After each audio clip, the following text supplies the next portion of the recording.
All right. Hi. Hello, everyone. Welcome to yet another session of Foundations. It's already 2 past 4, and we are good to begin with the session. So, today we're going to be talking about play as a pedagogy. So, a lot of emphasis has been laid on play as a pedagogy in the National Curriculum Framework for Early Childhood Care and Education. It's one of the most important ways of teaching the early years. And to throw some more light on it, to give you an understanding of how play as a play can be used as pedagogy, what kind of play we can use, and how to go about this, we have with us today Ms. Ruma Purkailsta, who will be talking about play as a pedagogy. We've done a lot of sessions with Ruma ma'am. So I think she doesn't need any introduction. She's one of our favorite resource persons and everybody's loved. Especially I remember her last session where we dealt with how to deal with parents and how to, talk to them more meaningfully. Without further delay, Ruma ma'am. Thank you. Good evening, everyone. Good to see you all here, considering it's the beginning of celebration week. And I'm sure many of you would have started your holidays today, if I'm not right. I mean, if I'm right, holidays have begun and you've still taken time to come. So thank you. Today's topic is play as pedagogy. Now, I've often been asked that play is play and pedagogy is pedagogy. How do we make play into pedagogy? And I am 200% sure that every one of you in the audience is already aware of how we use play as pedagogy, isn't it? So let me just start. Maybe I would just be doing a revision with you because I'm sure you all know what play as pedagogy means. Okay. And I have actually started my, this is my favorite, picture, play, learn and grow together. Somehow I'm extremely fond of this because I think this is what it's all about, to play, learn and to grow together. All right, before I go on, the word pedagogy came in from these two words, paidos, which was child, and agogos, which meant leader. So which means that when we are talking of pedagogy, we are actually thinking of turning all our children into leaders, or for them to develop, in other words, develop those leadership qualities that are required for a fruitful living. This really, I mean, I was really amazed when I came across this, because to think of a child as a leader, and that's exactly what we're doing when we're trying to bring them up the way we are being, the curriculum that we are following. Play, incidentally, you must be all knowing, has come at play means dramatic performance. So it's come from the Greek word paizo, which means to act. We have role play, dramatization, so much that we do in the kindergarten, in the early childhood. Now, for this to have become an integral part of our methodology is interesting, because this is the only way in which children are kept engaged. And we know by now that most learning happens when we are completely engaged in what we are doing. A repeat for those of you who've attended the previous session, I'm just revising it. When we talk of play, it's a method by which actions turn into meanings and we internalize those meanings, and that's how we learn.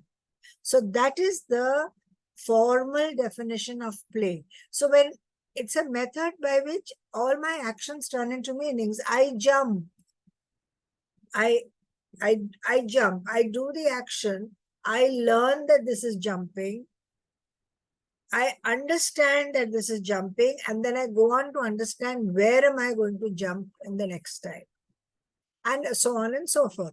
So when we turn actions into meanings and then we internalizing those meanings is when we learn things. So what really is pedagogy of play? I've explained to you what is pedagogy. I've explained to you what is play. Now, when children have experiences during play, emotional, academic, social, whatever, and these experiences mix with the curriculum, that means with whatever topic, content, activity that you're doing, and the child learns something in that process at his own pace. You may be doing a worksheet with 5 things on it. It is not necessary that all the 5 children would have learned those 5 things. Somebody may have picked up 1, someone must have done 2, someone must have done 3. So at their own space. So it's when what you're doing in the curriculum merges with what you are, with the way you teach, is what is pedagogy of play. Now, quickly, I'm again doing a revision. What is the role of play in ACC? One is that children can enter at their own level.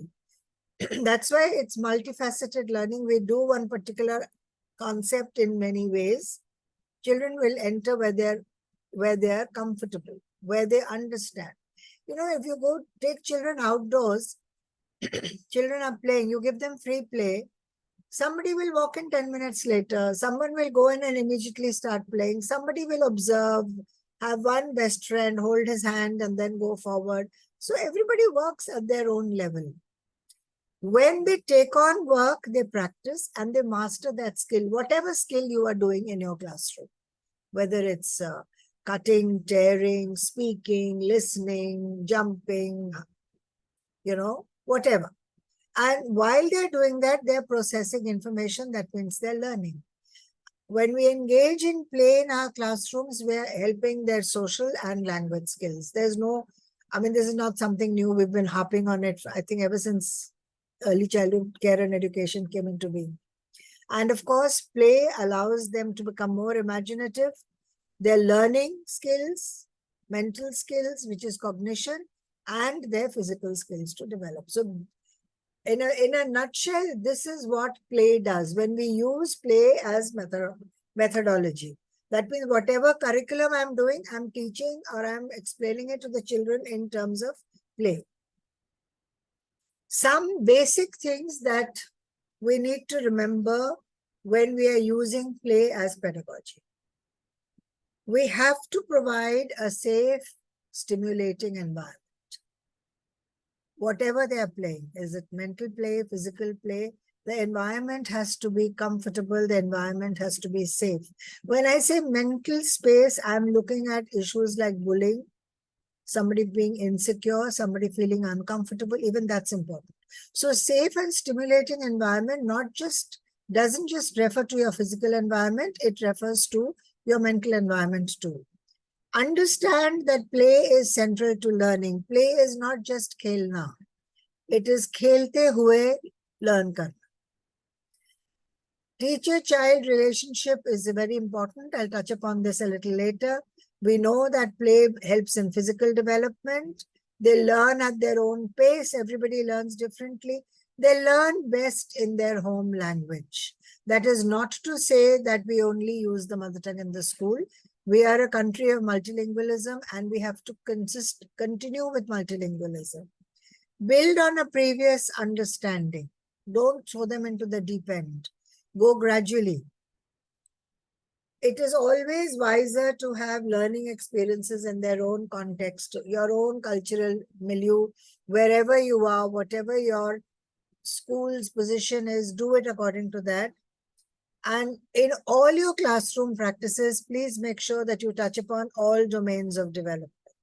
Physical, mental, cognitive, social, emotional, everything. All the domains have to be, because no domain is not important. We are talking about well-being these days. We're talking about holistic development. Holistic development is not about marks and grades and learning. It's about a lot more. How do I build a positive relationship with my students, with my children? Please understand where they come from. Know the child.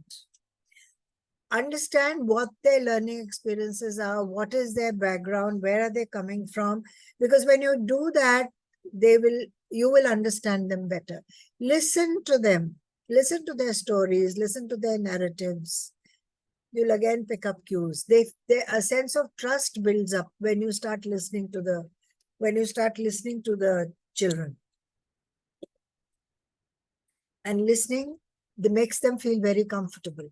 Observe them. Whenever you are with them, observe them. What is it that they're doing? What is it that they like to do?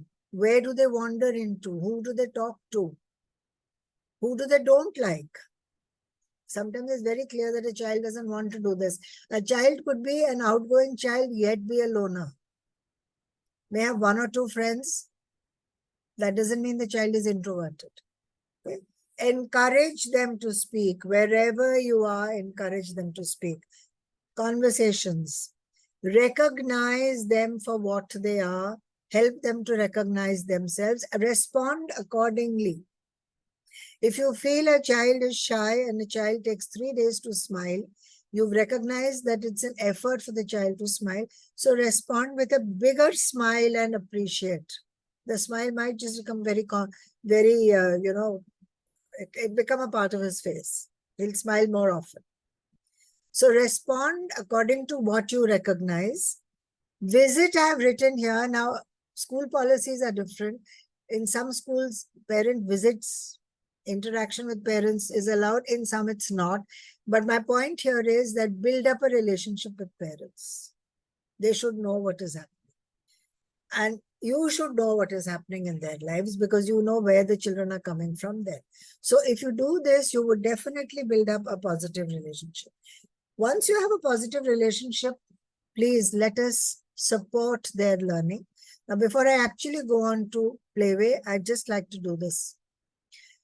Listen to them. There is no way that listening is not important. I've been harping on it.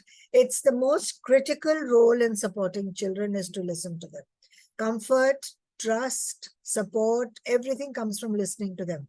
Feeling wanted, knowing that there is a space here that I can go to and I will get a hug. It could be a mental hug, it could be a physical hug. Model the kind of behavior that you want to see in your children. Pick up the litter, reach in time, dress well, keep your table tidy, use please, thank you, sorry yourself. It's only when you do it that they will pick it up. Model the kind of behavior that you want them to pick up. Because if you don't do it, they are not going to learn. Sometimes, we play that game, a stone and a coin. So we do 1 stone, 1 coin, 2 stones, 2 coins. You're modeling behavior. They're learning. Any little thing. Songs, when you do, they repeat after you, and that is modeling behavior. So whatever you want them to do, please do it for them. Solve their problems. It helps. One is help them to solve their problems, help them to explore, help them to, understand what's happening. My favorite example is water and sand. How much water do you think you will need to make this sand into a nice little mold? Let's experiment. Oh, this is too much, this is too little when you're at the sand pit. Help them, encourage them to solve problems. Ask them questions. If they tell you something, if they tell you, oh, I think this tree is looking this plant doesn't have any water, it's withering.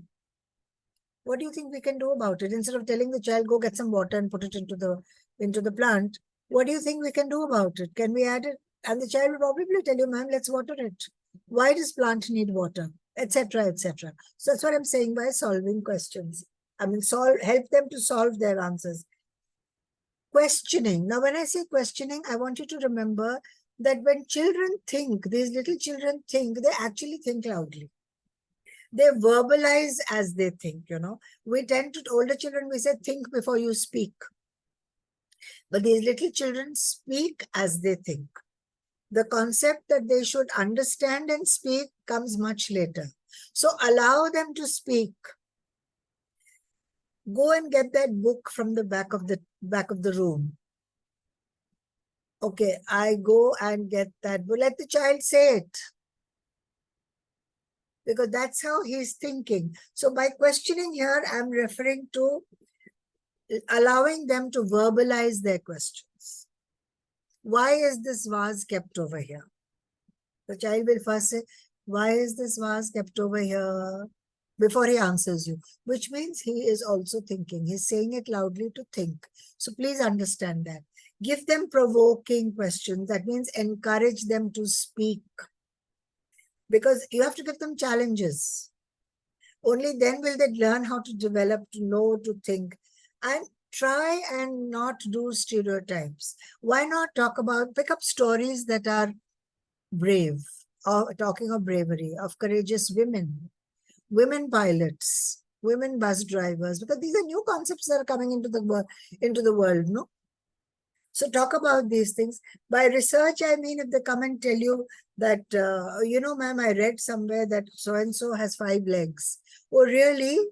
Does it have 5 legs? Where did you find it? Can you get me some more material on this? Etc., etc. When you do all this, you will be encouraging your child to become independent. Life will become much simpler for you when you use play as pedagogy. So before now, I go on to learning through play. And I don't know if you have read the NCF, all of you. As I keep saying, please read the document. NCF talks about a whole lot of things. There's some 13, 14 things given. These 5 for the early childhood are the main things. Everything else centers around this. Conversation, stories, toys, music, art, and craft. Any questions here that I would like to take up before I go on any further? Anybody has any questions, please write them in the chat box. You could also unmute yourself to ask. Anybody, or you can put it into the chat box. Any questions here? Any questions feedback that you are looking for an answer to? It'd be nice to take up a question in the beginning. Anybody looking for a... Wait, let me stop share. Okay. Anybody looking for an answer to anything? Give us the question earlier then, before we go on to these.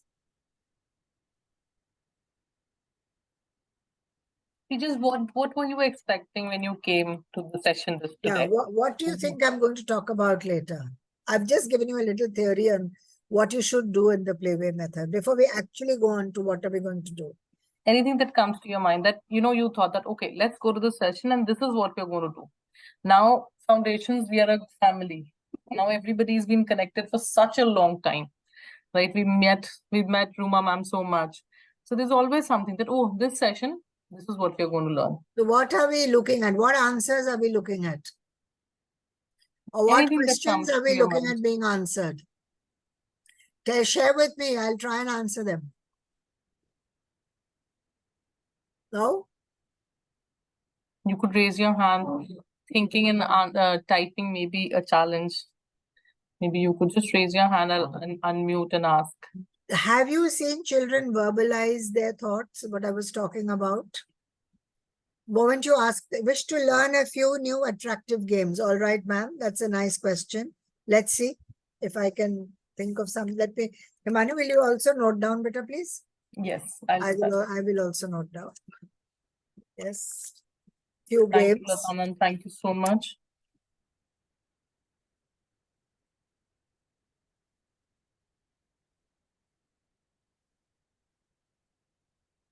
What else? Just one teacher. We are 160 of us. A lot of us. To increase a child's confidence if parents are separated. Oh, Okay, this we will take up at the end of the session. Because this again would involve knowing what is it that is making the child underconfident. Recognition is a challenge. Ma'am, this is Kirti, ma'am, okay? Recognition of what the children are doing is a challenge, ma'am. What exactly are you referring to here? Okay. All right. I think Himani will continue and then we'll take up the questions. Yes. Otherwise, we'll probably just run out of time. All right. Let's come to conversations is what we were doing. Okay. So, okay. Now, when I talk about conversations, how does it help? It helps them to connect with people and things around them. And when we do continuous classes, classroom discussions, or constantly when we are talking, it helps to build relationships of trust. You know, when you, supposing you are dropping the children off, like parents come to pick them up or they go by bus or whatever. Sometimes children are just standing there and they will say, what is that under the stone? Or it's a very sunny day today. Children make all kinds of observations. Sometimes you can just start a conversation with that. Really? Is there something under the rock there? Let's see. Don't touch it, because you never know what's under the rock. Don't touch it, but can you take a guess? Let's take 5 guesses. Let's see what's there under the rock. It's a sunny day today. Okay. I think it's summer. Don't you think the sun should be hot now? When is the weather going to change? Etc. etc. You can go on and make conversations. Now we have something called free conversation and structured conversation. Free conversation is when we allow children to speak whatever they wish to, and we observe them. And free conversation usually happens when they're coming into class at break time, or when they just want to talk. They have their narratives, they have what they want to share, they have their moods, they don't want to talk. Structured conversation is when you make them do what they want to do. And you can utilize both. In our structured conversation, we have this famous thing called circle time. And here I would like a few answers from all of you as to how you do implement circle time. Can we have some answers in the chat box quickly? Because every one of you does circle time. I know that. And circle time is an example of structured conversation.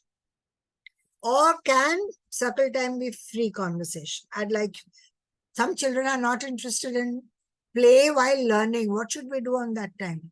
Ma'am, here I think one needs to understand that play and learning are not two different things. You have to teach through play. So with play, they will learn. By fun games. Circle time, ma'am? Reading stories, yes. Can circle time be free conversation? Can it be free-flowing conversation?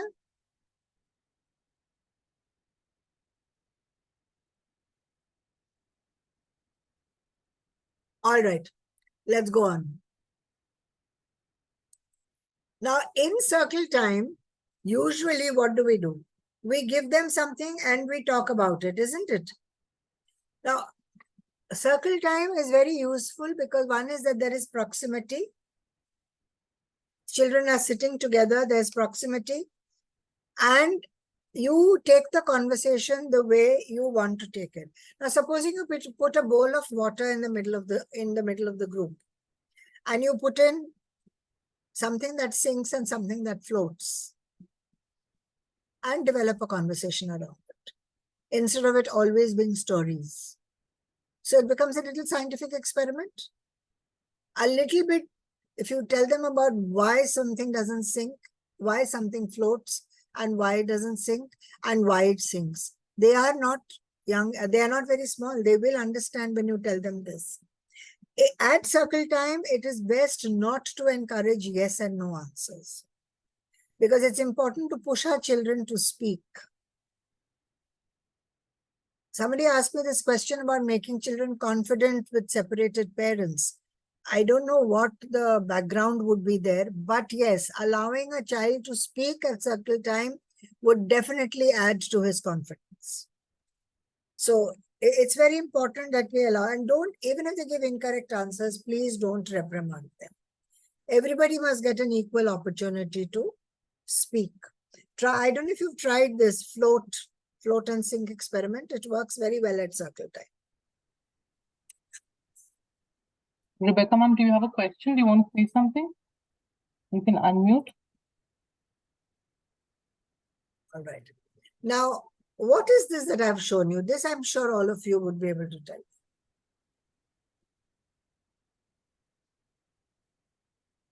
Okay. Yes, ma'am, I can see that. Doing activity or recap, yes. Teacher initiates a discussion by stories or puppets.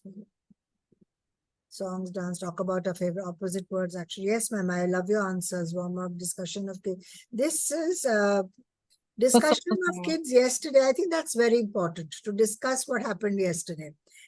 Now, using this, what you've said, SS Mehta is what I can see on this.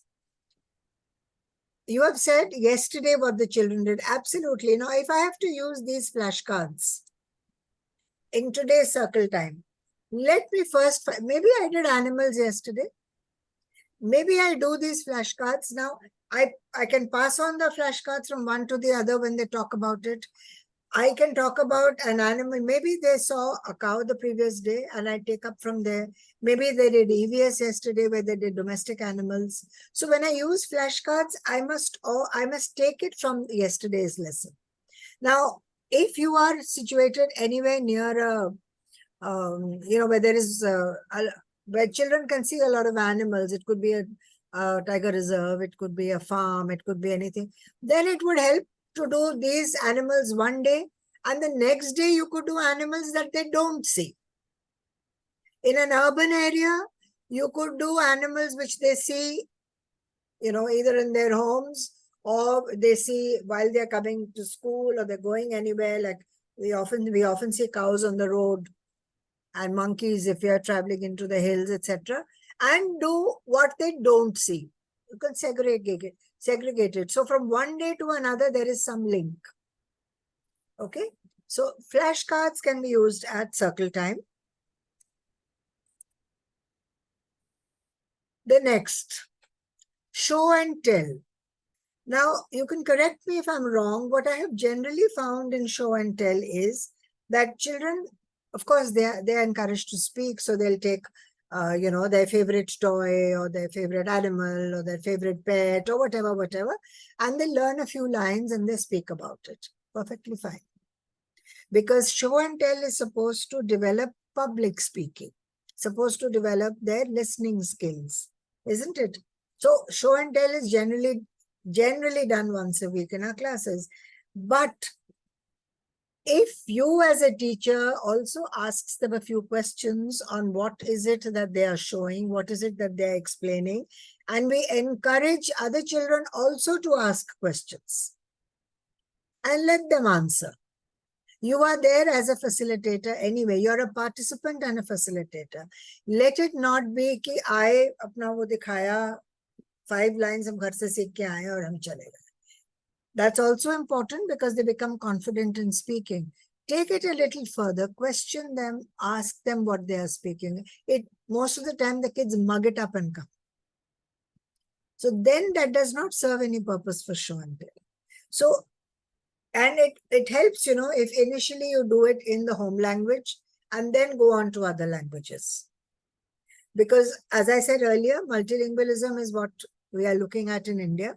So and if you do it once in the home language, whichever part of the country you're in, they'll be more confident. They'll be willing to try it out in English the next time. So first you give them a sense of confidence, but always follow it up with a little bit of discussion and some question.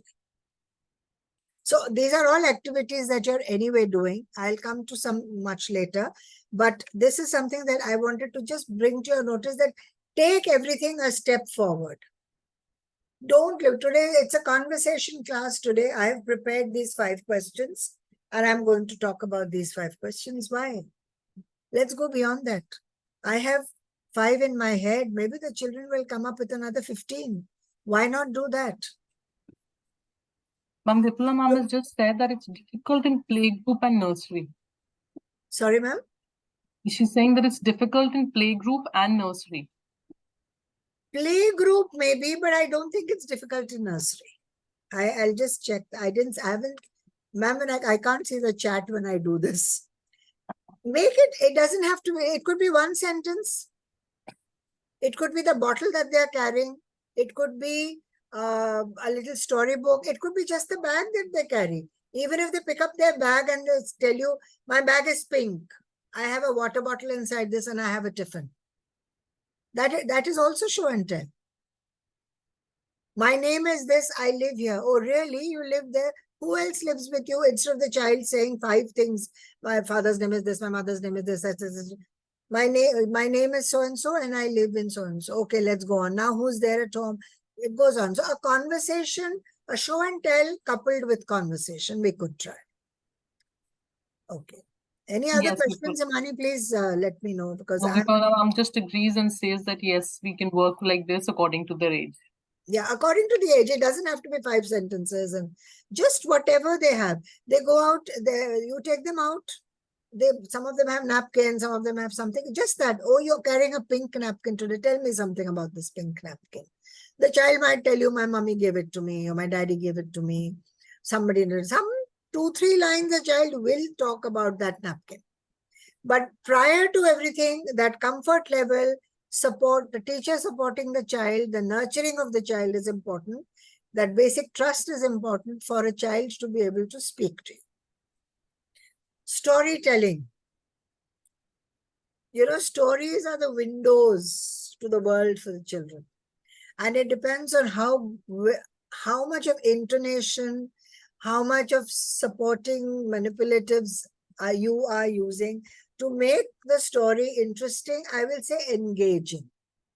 You don't have to use fancy gadgets or fancy, props to make it engaging. Just your tone, your expression, your enthusiasm, your voice can get children engaged. So storytelling, and you must watch out for expressions on children's faces.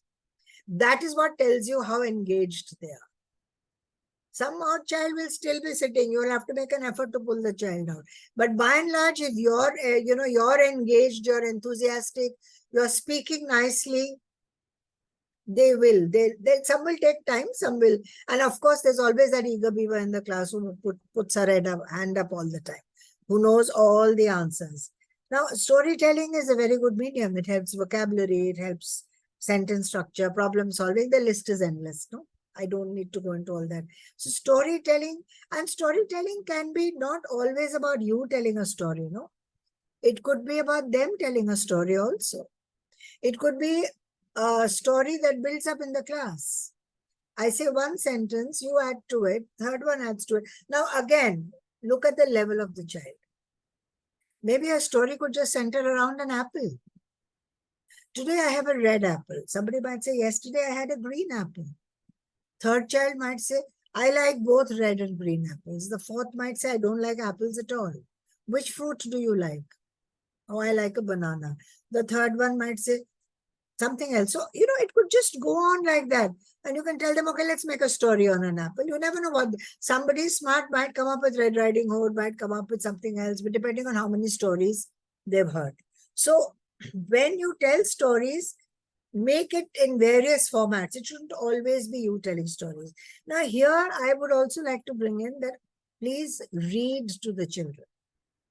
Let them get used to seeing you with a book. Put your finger on the word. If children also, in fact, when you do reading otherwise also, put your finger on the word. Let them see that the spoken form and the written form are different. They won't understand, but they will get familiar. They'll know that my finger needs to follow. So you read to them, help them, let them touch books. I'm not saying crumble books, but let them touch books. Because you see, learning is all senses.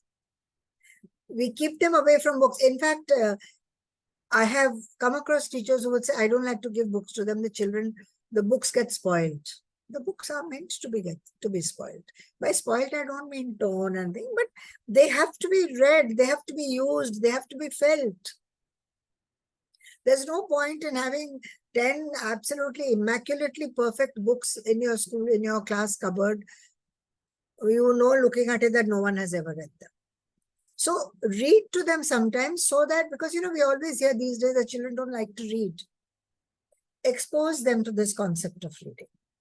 Of course, and you can use whatever other props that you do with your storytelling. But get them also to tell. Toy-based learning, this is something that I really wanted to talk to you about. I'm sure all your classes have toys.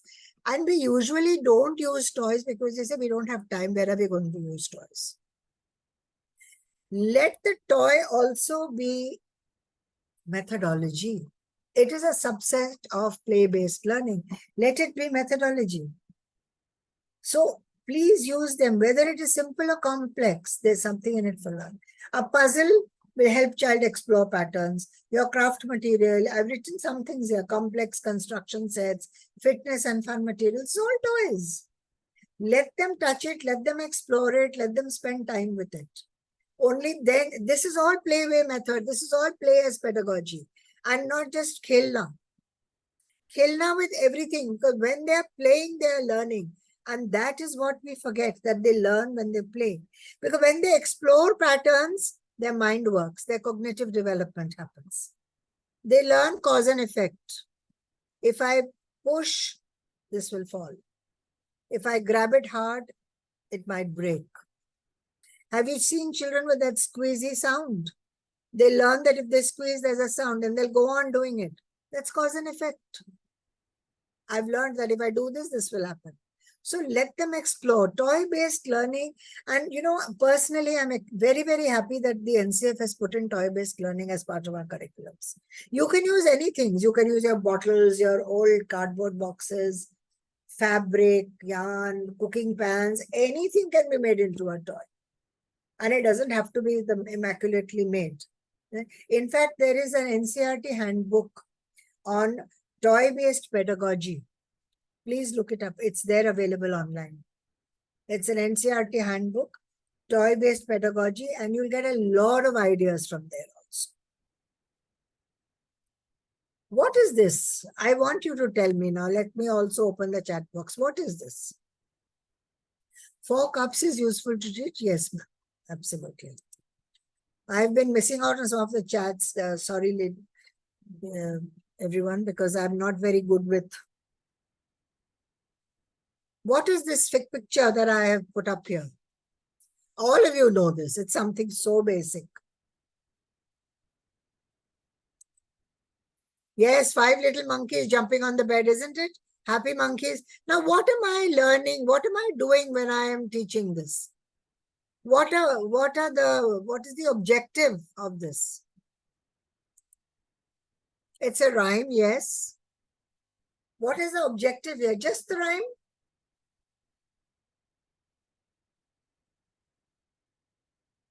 Action, counting, backward counting, learning vocabulary. Action, actions, backward. Taking care, yes, ma'am. You will jump off. Number counting, vocabulary, yes. And experiential learning, we teach them subtraction, adjectives. Wonderful. Taking care, yes. I love that, taking care, number counting. So you see one little rhyme, which we take for granted. Getting her to be a good listener, taking care. Yes, thank you, ma'am. So this one thing is so important. It's play-based pedagogy. You've taught so many things in this. So similarly, there are so many rhymes, so many songs that we can do with our children, because songs and rhymes are a very, very important part of what we do. So what do we do with rhymes? I just want to do this with you. You yourself must know your rhyme very well. Even if your children cannot read, please write the rhyme in large print, put an illustration, display it at the eye level of the children. It should be big. Let them look at it. They cannot read, doesn't matter. Let them look at it. That's why in our early childhood classes, we have soft boards, no? They cannot read everything that we put up, but we still put up. Introduce and explain. Recite it with rhythm, expression, and intonation, please. Because you see, it's again modeling behavior. What you do, they will do. Make sure your pronunciation is correct. Some of us have very strong vernacular accents. It's not right to teach our children that. If you hesitate to ask anyone, please Google it.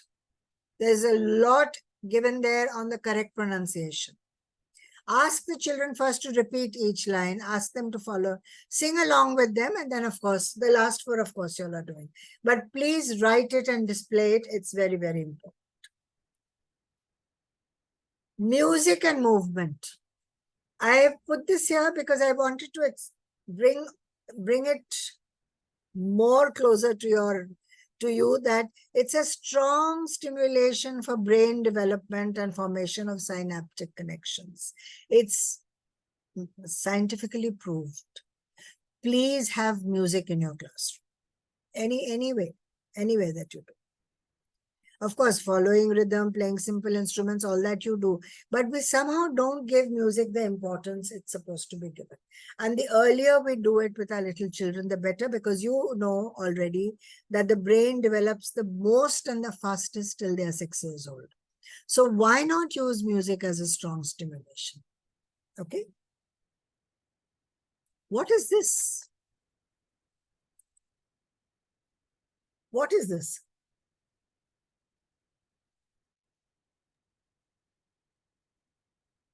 Let's get some answers again, please.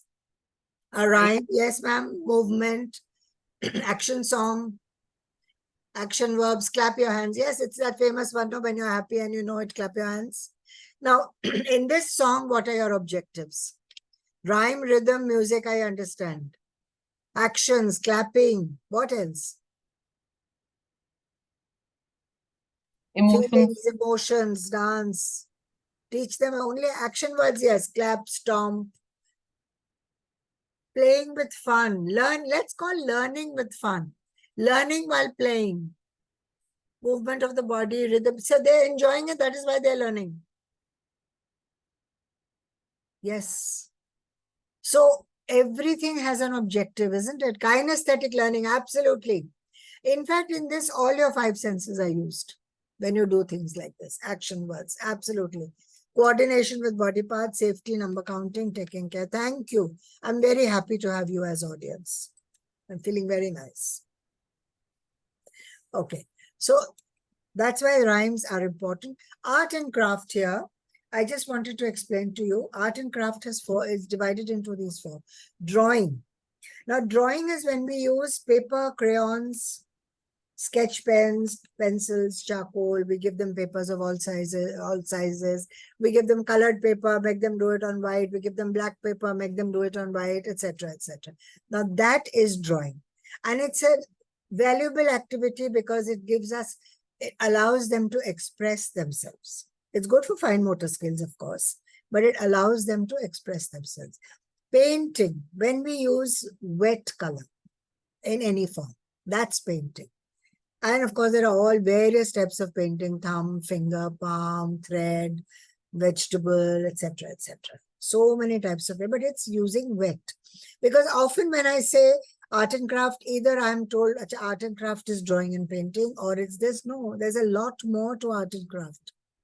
Pasting, when we use glue, when we learn the concept of sticking, tearing, pasting, putting things together.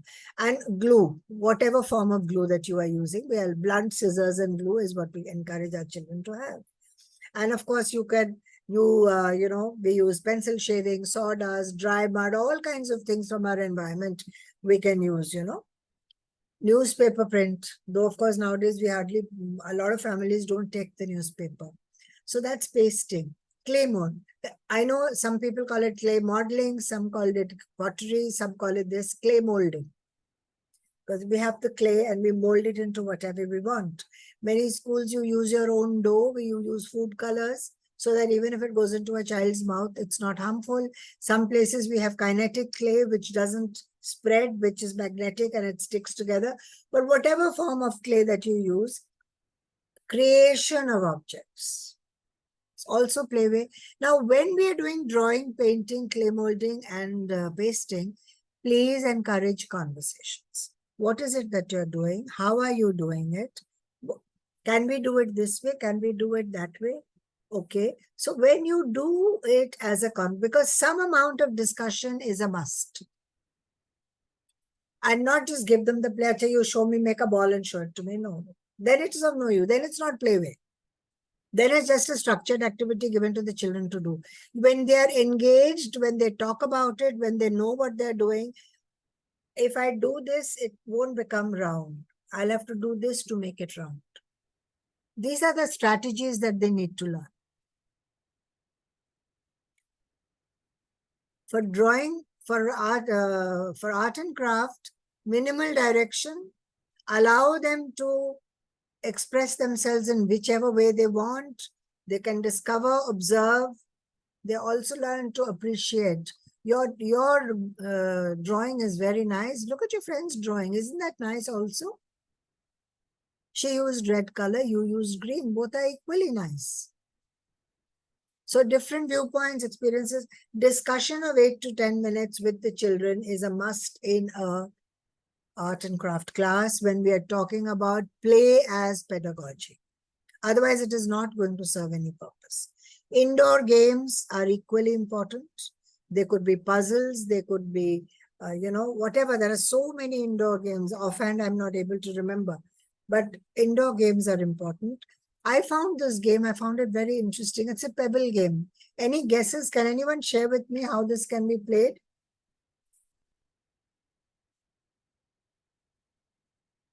I think we might, okay, this is a pebble game. Children, you can play it one distributed amongst the children, 2 children play.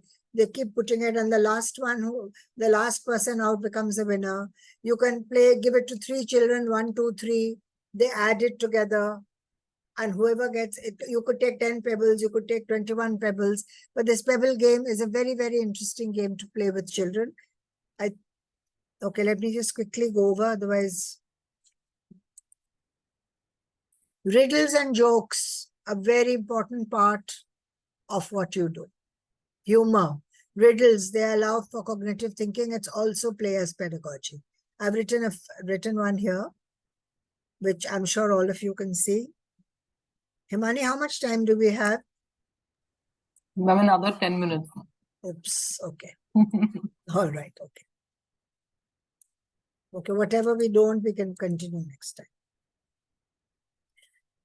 This is a famous game, Fire in the Mountain, Run, Run, Run. This is a wonderful game to teach a lot of things. Actions, what to do in case of a disaster, forming groups, looking for things, saving people. You can get a mountain of ideas on this game.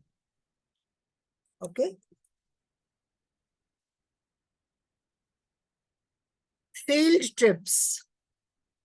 For field trips, I wanted to share field trips are important, but you can play one game, one exercise you can do with them. Okay, we are going now. I want you to see 5 things that are bigger than they look when you draw them on paper. So you go to a park, let's see, the gate looks bigger, the pond looks bigger, whatever, any 5 things that are bigger than what you see when you draw them. Now, when I draw a gate, I draw a small gate, but in the park, it's bigger. Similarly, let's look for 5 things that are smaller than I draw them. Maybe it could be a little insect. It could be a stone. It could be anything. You could give out these things. When you come back, ask them. Or maybe if they're old enough to do a worksheet, you do a worksheet. Otherwise, ask them, what were the 5 big things that you saw? What were the 5 small things that you saw? Just make the field trip a little more interesting. Link it to whatever concept you are doing at that particular time.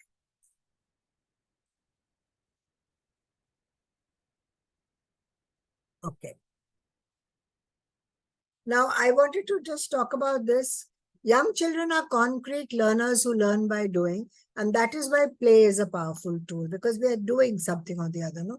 So when you toy cars, how can you use toy cars? They go, no? You blend sounds. Slinkies, you have something that pulls when you make new words. When you do blends, so when you pull out words. Letter tiles you can have for spelling. Legos, big ordinary Legos for spelling, art material. You can use a bunch of keys for counting. Be innovative with whatever you have. Games. Simple games, guessing games, I Spy, hide and seek, all kinds of things you can do. Isn't it? Play breaks, please. Relaxation. Play breaks is relax. Come back after work, relax. Give them 10 minutes to relax. Close your eyes, sit down.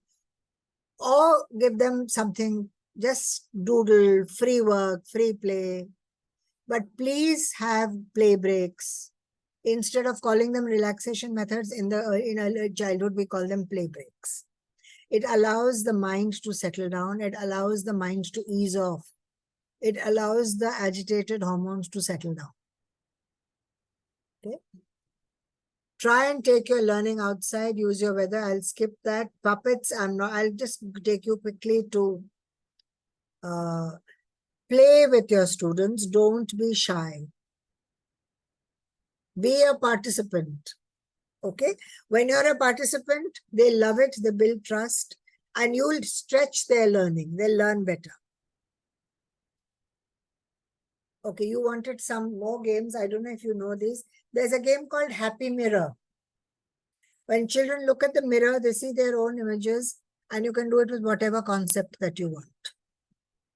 Myself, my body, my name, a toy, anything that is a mirror image, look at it and explain it. So Happy Mirror is a game. Bingo for words works well.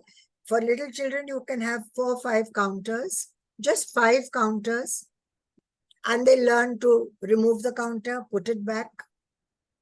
If it's a story, you can have 5 cards there. And if I've told you a story and I said, okay, the crow went to the well. So which is the picture that is showing you the crow and the well? This is the picture, ma'am. Let me put it out. So that's a variation of bingo. Now, a happy mirror can also be used to do left and right. Yes, why not? It's just fun. There's A so fun much way of that, doing it, right? yes, I was reading here, peekaboo, dumb charades, absolutely. In fact, happy mirrors work very well with dumb charades also. So I'm just throwing out these ideas. I'm sure you in the audience will be able to make much more out of it than what I know. The compass, left, right, south, west. We do the compass in the class and we say, all right, now for A, B, C, D, we'll go towards the south. Whatever is the south. You can teach them positions like this. It's an activity, it's a game that children enjoy doing. The wheel. Have a wheel in the class. Make a wheel with just numbers and have a little dice and just rotate it. Whichever one it stops on. Okay. Stopped on number 5. Okay, what is number 5 going to do? Have a few things ready for number 5 to do.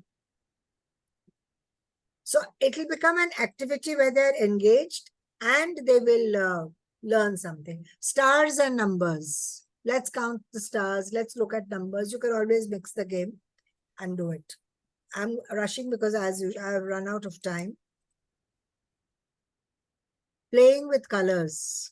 How many colors we can make? Allow them to make colors. I know when we don't waste color, we don't do this, but allow them to make colors, free colors, whichever way they want to make colors. Now the lower one picture, this is a magnet game. Supposing this is, I think, the Red Riding Hood story. You can make cutouts of the characters, stick them on old magnets and get children to make the story themselves. Each one can have one magnet and they can come and put it up on a magnetic board in your class. So the whole class gets involved and the story sequence gets clear. And children themselves will say, no, the grandmother doesn't come now. The apples don't come now. I mean, you can make up your own story also. Or you can just give them these magnets and say, all right, now let's make up a story using these magnets. Let's see what we can do today. Fruit math. Worksheets we definitely do. Count the number of apples, count the number of pears, count the number of bananas. What do you think the bear and the banana are doing? Or are they talking to each other? The other one, of course, the one below is the simple thing that you always do. The letter which goes on to make words. Do it in a story form. If you do the A story. So use all the words that begin with that particular letter that you are doing in class. Okay. Again, this other picture is again a story picture. You can make it up in any way that you want. I'm looking at the time. A puzzle with ABCD. You can do this as a big puzzle in your class. And if the whole class gets involved in this.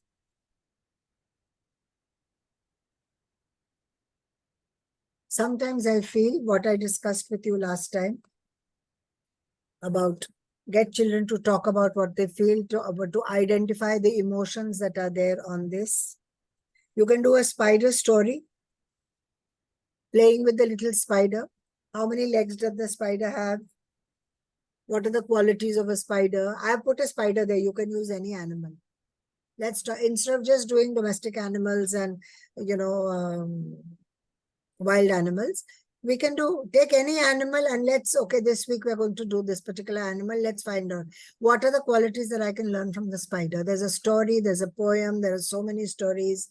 I learn perseverance, I learn hard work, I learn not to give up.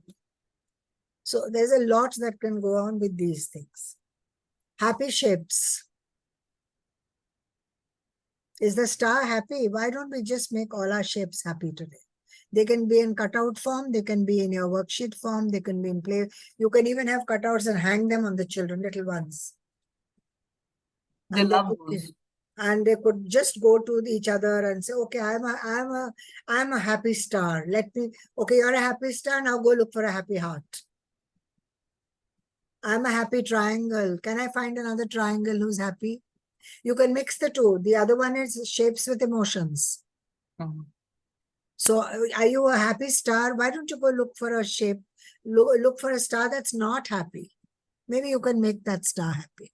And so on and so forth. Even colors we can do. Yes, like one yellow star.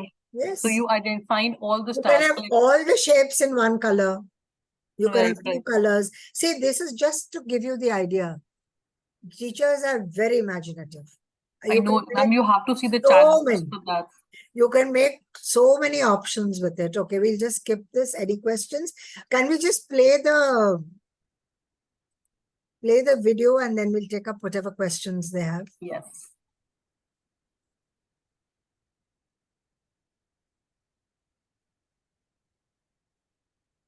Meanwhile, if anybody would like to share questions on the chat box, we'll be happy. Yeah, please do. Or you can unmute and ask.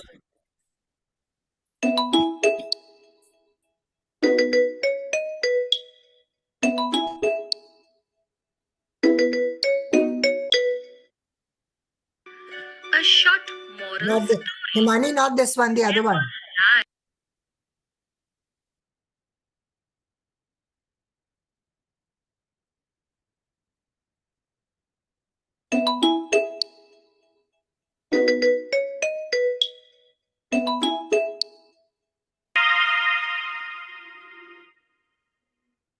A very short story. Don't judge others. A 24-year-old boy, seeing out from the train's window, shouted, "Dad, look, the trees are going behind." Dad smiled, and a young couple sitting nearby looked at the 24-year-old's childish behavior with pity. Suddenly, the boy again exclaimed, "Dad, look, the clouds are running with us." The couple couldn't resist and said to the old man, "Why don't you take your son to a good doctor?" The old man smiled and said, "I did, and we are just coming from the hospital. My son was blind from the birth. He just got his eyes today."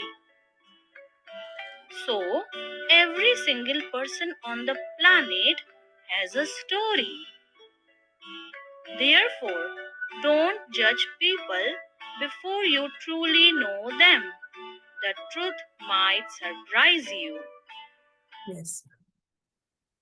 So that is what, even when we do play as pedagogy, we need to remember that we really don't know from where the children are coming to us. What is the story that they are carrying with them? So don't judge them, don't reprimand them. And I would again say, learning via play. Learning and play are not different. We teach them through play. And as I said in the beginning, play is just not khelte raho. It's the way we work out on our play. Some of the things that I gave at the end, please use those Use your own variations to it. There are a lot of variations that are available. Please look at the handbook for toy-based pedagogy. It's a wonderful thing. You'll get lots of ideas from there. I agree to that. And I think somebody asked a question in the beginning saying that students are not interested to learn while they're playing. And then all of you answered that question when ma'am asked you in between that what are the students learning from a story or from a rhyme? You see, so many learnings are happening. We try to put formal learning into play. That is where is the problem. If I may interrupt, Mani, what we somewhere in our, we've convinced ourselves that when they read and they write and when they answer is learning. No, that's not only learning. Look at us. We've learned so much. And we're constantly learning. So children, of course, reading and learning, they will learn. Definitely they will learn. But that's not the only learning for them. No, they're very small. So all the time they are learning, and we have to give them as many experiences, as many opportunities as we can so that they learn more and more. Very true. I so agree with you. Yes, teachers, I'm so sorry I shared the wrong link. Please try the one I've just shared. I'm so sorry. All right, ma'am. Then if there are no questions, happy Dussehra to all of you. Enjoy your holidays. I'm sure you're all on chutti. Enjoy your holidays and go back and the weekend charged to use Players Pedagogy. Yes, and this Dussehra, I always feel as teachers, everything is an opportunity to come up with new ideas. Now we've given you food for thought. So over Dussehra, you can always sit, discuss, and find interesting activities in Dussehra. All right. Thank you so much, dear teachers. Thank you for joining. God bless. Thank you so much, Ruma ma'am. Beautiful session. Everybody's enjoyed. Thank you. Thank you. Thank you so much. Thank you, teachers. Thank you so much. I am here for a bit. I'm sharing the feedback link a couple of times. On the WhatsApp group, I think I'll try and share the link on Monday. Is that okay with everybody?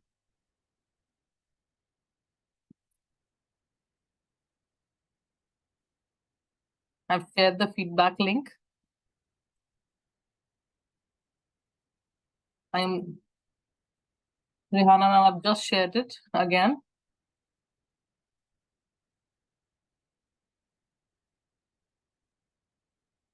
All right, I'm putting it up on the group as well. Let's do it.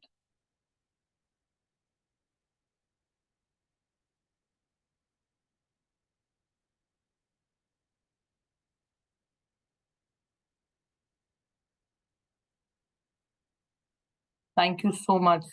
So there's another Himani. Himani ma'am, I think in my life, you're the only Himani I've met. What I have actually come across. Otherwise, I've been the only Himani I've ever known.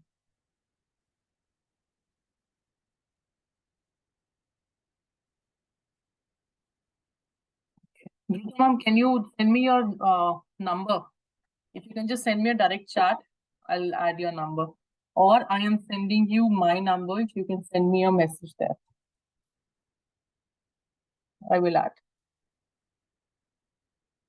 Yes, I agree, Himani. Okay, so ma'am, I'll just take down your number. I'm putting my number in the chat box.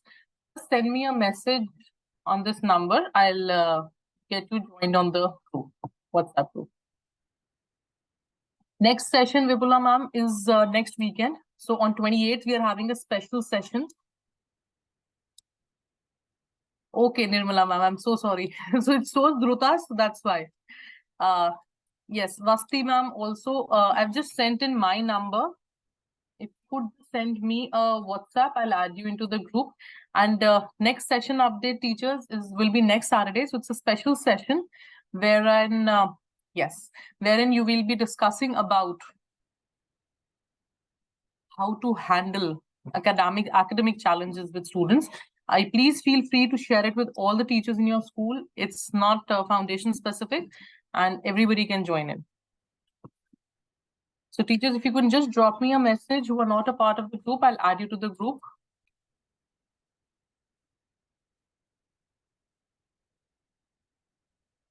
8146867885. 8146867885. That's my number. Yes, Anu ma'am, please send me a WhatsApp on this number. I'll add you. I've just shared my number. Just send me a WhatsApp on this number. Yes, Kajal ma'am, again. Gursimran ma'am, I'm sharing my number. Please send me a WhatsApp on this number. I'll add you to the group.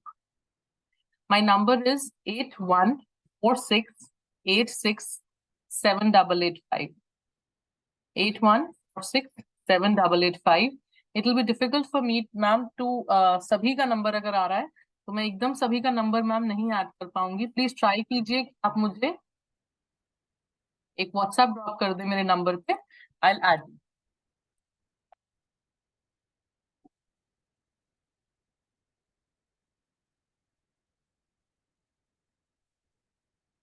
Thank you so much.